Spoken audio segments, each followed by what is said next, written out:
I'm a humble guy. But I'm a humble guy. I'm a humble guy. I'm a humble guy. Damn, bro. One of these days, I'm gonna stop being humble, bro. And they gonna hate me for it. They gonna hate me for it. No time soon, but one of these days. Out here in Scottsdale, Arizona, I was in the suburbs. It was nice. And then we started driving. Average GDP is going down. People are getting poorer. And I'm thinking there's nowhere we can go, but we're at rock bottom. He takes a turn and he's like, this is my street. I feel the most safest in the trenches, so, I like to stay grounded. Even despite making so much money, I like to keep myself grounded. How to get better at running 100% guaranteed. Easy. Number one, if you're a distance runner, run all out all the time. Basically, coaches will tell you need easy days, recovery. You never need to recover. Yeah. Well, sprinting, you actually need to recover, but it's pretty much the same thing. Like, when it comes to like recovery, like training room, things like that, you really shouldn't do it, because if you just every time I go in the training room, I always see the role people on the team. And you don't want to be the role person, so don't be in the training room, don't be taking ice baths, don't be in the compression boots. Just go practice, run as hard as you can every single day of practice. Don't matter if you running 450s or 50s at practice. Run as fast as you can every single day and go home, go to sleep. That's your only recovery. Eat some good food, Popeyes, something like that, and come back to practice and you gonna slide. I think there's like a running study, like some of the most role people get like 7, 8, 9 hours of sleep a day. And they did a study, like the people, like Olympic level, sleep like 3 to 4 hours a day. So if you wanna run at a high level, you sleeping less and you training more. Cause I noticed, like when I came here to GCU, I started sleeping 2 hours a night. Go to sleep 4 a.m., wake up at 6 a.m., get ready for practice. When I was at Sam Houston, I was going to sleep at 10 p.m., waking up 8 a.m., and I was rolled. Number two, don't pace your races. If you go out 30, 40 seconds ahead of everyone by a mile in a 5K, do you think they could close that? You know what I mean? No matter how you die, you got 40-second lead. Let's say you got 4:05. That's your PR. Just hold it as much as you can. How do you fucking have it straight? I'm just saying, like. And so if you go out in your mile PR, how could they catch you? You were shorting your PR. Nah, that's facts. Try and hold it. That's facts. And then, that's a guaranteed win. You've won a mile 1 of a 10K. Wait, what's your mile PR? 357. So if you run 357, like through the 10K, like for your first mile, like what would you do the second mile? Like 4 flat, 401? Probably 4 flats for the rest, yeah. And like, that makes sense. I just haven't thought of that before, but I'll try that now. Right, I feel like with distance runners, it's like common sense, but they choose not to do it. Like they go out there and overthink, I need to go out like 5 flat or like 430. If you run sub 4, why wouldn't you just go sub 4, like something close to that? Like that makes no sense. I don't understand how people can run like 80 miles a week, 100 miles a week, run all these miles and go to a race and be 5 miles and then they can't finish or they die. You ever died in a race, those? No. Right. Because like with the 400, you can't really go out slow because they will leave you. But in the 60, like people think that the 60 is just this super fast race where you have to go out there and try as hard as you can because it's a short race. But the 60, you really have to pace the 60. Go out, because you would die in the 60. Like by the time you hit 30, like that lactic kick in, like the 60 will get to you. So like in the 60, you gotta really like take your time and just really pace it, because you will die in the 60 quick. Like, take your time.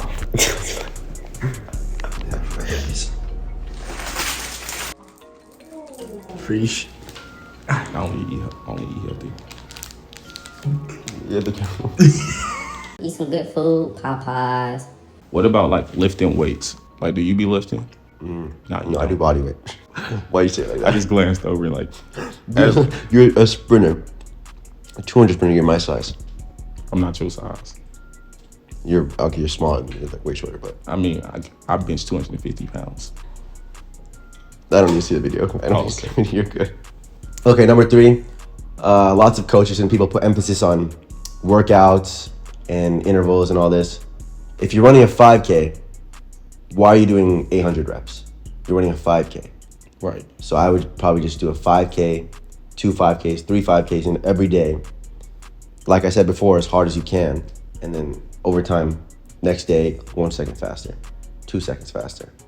You go from 16 to 12:20 in a year or so. That's just the secret sauce. I don't know why people don't think of that, but that's what I've been doing. That sounds like some good advice. Because even if you come over to sprinting, a lot of people don't take in consideration that over distance training is like good training. Like I train for the 60, but at practice I be running 800s. I run 600 repeats. Some days when I'm training for the 200, I have to step up a little bit. I do 1K repeats. And it's not like I'm just going 2 minutes and 40 seconds in the 1Ks. We going 225. But that's how I can come down to the 200 and run 20.5. Like you gotta be able to move fast longer than your races to come down to something shorter and run fast. Like if I'm running 147 in the 800 at practice, I can go to a meet and run 6.5 in the 60. And on the same thing, like people think you just need distance to run a fast mile. Think about it. A mile is made out of what? 60s, 100s. That's facts. So if you're gonna run a fast mile, you have to be able to run each 60 fast. So You're not the serious person. I was just gonna fucking Bro, if you thought this was like hard, bro, when I went on Dr. Phil, I was like, bro, I have to go out there and be serious. How did you know? So you were like just like fucking around the whole time? Yes, the whole entire time. But I was like, fuck. I was out there. Oh, man, got me fucked up. And like the audience too, bro, they was just all watching. Do they think it's serious or they think it? Nah, they think it's serious as fuck. Oh, Dr. Phil fans are like hardcore. I was like, let me lock in. I was in the dressing room. I was like, Each mile is made up of 60s, 50s, 30s. So in practice, why are you doing Ks or 6 miles easy? You should be doing broken 30s, flying 30s to get your speed up. You get that speed from flying 30, flying 60, flying 100, flying 4, flying mile. All of a sudden, you're going 345, 344. yeah, because even then, flying miles will help you running the 200. Because then if you can fly into the mile and just, you think about like running a flying 100. Like you just fly in, run the 100, and keep on going for like 1,600 meters. Like you just keep on going. And you got the momentum. So. Right. You just like do that flying 100, but like 16 times without stopping. And then when you come back down the distance to a 200, it's nothing. you don't get no lactic. You don't get nothing. Like you ready to slide. And like I'm not gonna lie, when I was in high school, I wasn't doing things like flying miles and flying 800s. When I came to college, even when I first was in college in Texas, I wasn't doing stuff like that. When I got here to GCU, and my coach asked me like, "What can we do to get you over the hump?" I said, "Coach, flying 800s, flying miles." I remember one day for practice, he said, "We're gonna run a 60." I said, "Coach, I want to train a little bit higher." I did a flying 3,200. That's the thing. People think it starts with flying mile. I always talk about this at Tennessee. Like when I went 742, the only thing we added in, flying 10Ks. Damn. Basically, like there's no limit. You know what I mean? If I want to go 730, maybe 720, 715, take the world record. It'd probably be like flying half marathons. And I was, bro, low key, that's facts. Because even then, I was telling people on TikTok I was gonna go run an 800. And if I go train for this 8, I want to run 145, 144 in this 8. I'm not just going out there to run an 8 to be hurting to go 149. So I'm probably gonna have to go to practice and be doing flying marathons and things of that nature. I'm not fucking laughing. What the fuck? I'm dead ass serious. Person flying marathons is Flying marathon is crazy. Next, let's say people have a bad race. They're so like stubborn. They don't want to take advice. So, if I ran bad and someone online told me like kill myself, some people would just think that's hate. But like, what can I learn from that to run better? Like maybe it's kill my ego so I can train better. Is what they meant to say. Something gotta die. Something gotta die. Yes. Like a lot of people, I hate when like runners go to meets. And if you always talk to them, oh, I'm locked in at the meets. I'm not on my phone. I'm not on social media. When I show up to track meets, I'm on social media. Like I want to see what the people saying. If I run a bad race, I post a bad race, like right after I cross the line, because I want to see what they got to say. Like people be telling me, kill yourself. You suck. You need to quit. They just saying I need to quit. Like slacking at practice. Exactly. Work harder. Like I need to quit. I need to start killing them old ways that I had It caused me to be rolled. They not just telling me like to literally kill myself. It's always a figurative of speech. And when they say like, you'll never be able to be good at this, give up, they mean like this way you're doing it. They want you to double down on the training, get back on the horse and come back stronger. That's how I'd be like, I can use it for example. Like when I saw you run at cross country nationals, like you didn't have the best race that you ever had, or like you didn't have probably the race you wanted to have, but I commented on your page, you're saying you need to die. Like you need to quit. Yeah, and when you're talking all that shit, and then the 200 region, the 400, like you don't make it, you know.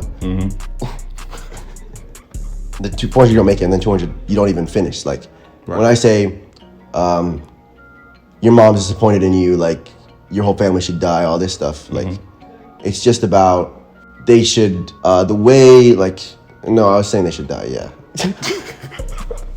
And then that's facts. Like, cause that's a good point. Cause I got the regionals. I didn't do as good in the 400. I was rolled, and I got in the 200 and didn't finish for whatever reason. And then everybody know nationals is 2 weeks after regionals. I didn't make it. I didn't qualify, but I was there in attendance. But my boy Yaseen made it, so I can see him go win a national championship on his previous home track. But granted, he went out there in some Timberland boots and he started losing to everybody. I was like, you're saying you should come out to Arizona, climb one of the mountains and just jump off head first. But it wasn't like he should really come and jump off head first. It's like a leap of faith, like metaphoric. Yeah, jump off a mountain and get a brand new start. And training. Right. To be better. Exactly. That's exactly what I meant by it. Last piece of advice is to have no backup plan. Let's say you are really smart, good at school, but you like running, right? You're not even that good at it. You want to go to the biggest school. It's going to give you the least attention possible, and make sure you get no scholarship. And it's better if it's out of state, so you can get debt too. And so hopefully over a couple years you get better. You make it, you go pro for 17. You go pro for 17K. You'll have made it because you went all in. Let's say you had a backup plan, got an engineering degree, right? Or went to a school where you get scholarship. Like, are you really going all in? You're gonna regret it for the rest of your life when you could be living on 10K a year. When you could be living on 30K a year in food stamps. Is the money the same sprinting, like anything different? Oh, it's terrible. So yeah, like despite who you look up to in track, if you aren't good in high school, it doesn't matter. Me personally, I wasn't good in high school, but most people aren't me. Were you good in high school? No, most people aren't you. But the thing is, so the majority of y'all won't ever get good, but I'm gonna tell you, you gotta get the experience, because I agree with that, having no backup plan. And when you have no backup plan, you're forced to just do whatever. Like you forced to follow that first plan. So if you're a sprinter, if you aren't good, just say you're a boy running 11, 5, and 100, go to LSU. If you're a distance runner, you running 22 minutes in a 5K, go to NAU and just go there, get as good as you possibly can. After a few years, 4 or 5 years, you probably at LSU, you running 10.9. You at NAU now, you in the 5K, you running 16.50. And then Nike gonna come around your senior year, they're gonna offer you a gear contract. You ain't gonna get no money with it, but you have no backup plan. Running pro was your initial goal. You don't care about how you did it. You get a gear contract. They give you free gear. You go to meets, you be rolled. And you're a pro. And you're a pro. Thing. As long as you're a pro at the end of the day, you can put that in your bio on Instagram. It means nothing, but you can put it in your bio on Instagram. You won't have any money. I mean, your only money will be like the money you're racing for, but you're running 10.9 and 100. You're running 16 in the 5K, but you're a pro at the end of the day, so you achieve your life. There's no difference between Fred Curley signed for what, $3 million with Nike. He puts a Nike athlete in his bio. I wear Nike clothes. I put Nike athlete in my bio. Right. There's no difference between us. So that's the thing. Like, people think you have to run fast to go pro. No, you just have to put it in your bio. Get an edit made. Post that edit on your. Joshua Grenade can make an edit for you, and you're a pro. It's just like that. So, yeah. Thanks for watching. I don't know where I am. He took me to the trenches. No AC. Right. This couch in the middle of the room. There's no TV, but I mean, we got the video made. Without him, it'd probably get 30K views. With him, I'll probably get 31K views. Thanks, Aaron Brown. Yeah, collab done. Because in high school, Clearly you were ass as fuck. College, I've been in my bag. ass. You gonna try to be pro, ass.